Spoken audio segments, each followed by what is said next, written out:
Most men today are emotionally weak and do not suffer well.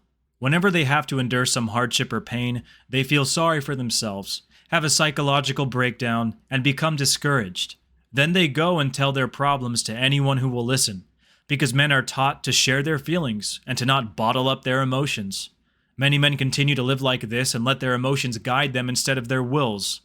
However, some men see clearly the path they are on and desire to change, but when they look for examples to guide them, they find very few. One such example, however, when properly studied, lies in the life of Saint Raymond Nonnatus. Saint Raymond Nonnatus was born in Catalonia around the year 1203. He was named Raymond at his baptism and given the nickname of Nonnatus, or not born in Latin, because he was born by caesarian section. Since his youth, he had a great devotion to the Most Holy Virgin, who eventually appeared to him and promised to protect him, which she later did when Saint Raymond was tempted to sin against chastity. Later she appeared again and asked him to enter the order of the Mercedarians, where he dedicated himself to the redemption of slaves taken by Muslims in North Africa.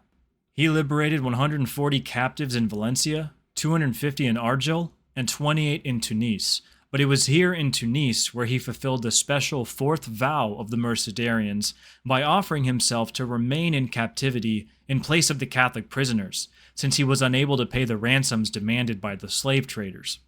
The trade was made, and he began a hard captivity. To prevent him from speaking about our Lord, since his words were converting numerous Muslims, the Arabian slave masters pierced Saint Raymond's lips with a red-hot iron and closed them with a padlock. This padlock was only opened for him to eat. After 8 months of this torment, other Mercedarians arrived from Spain, bringing the demanded ransom, and so he was freed. The last 10 years of St. Raymond's life were spent in Rome, where he became the representative of his order and traveled to different countries preaching the Crusade. As a cardinal representative of Pope Gregory IX, he was sent to meet with St. Louis of France and encouraged him to go on the Crusade, which actually took place 10 years later.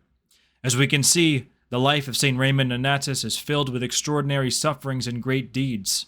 The apex of his service to God came when he offered himself as a slave for the safety of Catholic prisoners, and afterwards, his lips were shut with a padlock. Imagine the enormous pain and discomfort of a padlock cutting one's lips, even in sleep, and then each time he had to eat, a Moor would come and open the padlock, breaking the wounds anew and causing new sufferings, only to add more torments when they were shut again.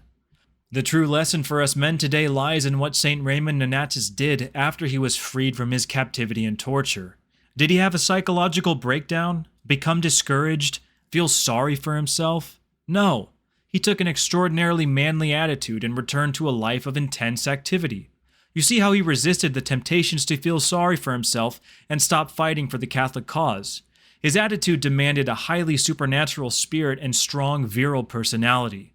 You see the astounding fortitude of soul such a man had, something rarely seen in men today.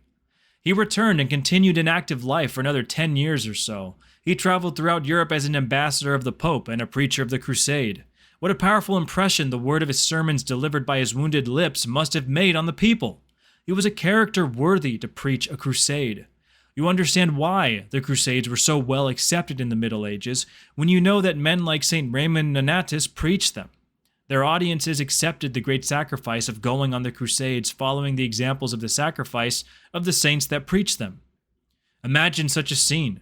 St. Raymond arriving in a city, the bells ringing, and the word spreading that Father Raymond, the one with the wounded lips, is in town to preach a crusade on behalf of the Pope. All the nobles and people of the area gather around with their families and he begins to speak. He speaks about the meaning of the sepulchre of our Lord Jesus Christ and what its profanation represents, how it is necessary to reconquer it for the glory of God and Catholic honor. He speaks with the voice and prestige of a saint, with the supernatural power of communication that only the saints have. The hearts of the knights begin to be touched. The ladies weep and give their consent for their husbands to go and fight for the Holy Land. Everyone goes to confession, and the date of the crusade is announced. The practical preparations start, and all this happens because a saint passes through that area. This imaginary scene may help you to understand what the Middle Ages were. The influence of the saints and the good reception the people gave them is what really explains why the Middle Ages had so many wonderful things, and our epoch does not. The key is the presence of the saints and the openness people had for them. How few saints there are today! Knowing this, we understand the tragedy of the contemporary situation of the Church and the world. If men today could bear their crosses like Saint Raymond Nonnatus, well, instead of having psychological episodes, perhaps we could turn the tide in the war for the Church and for Christendom. The reality is that most men, when given crosses from God, see for the first time the real work and pain God expects of them, and instead of embracing it, they run away to a litany of excuses. Is there any wonder why the world is in such disorder?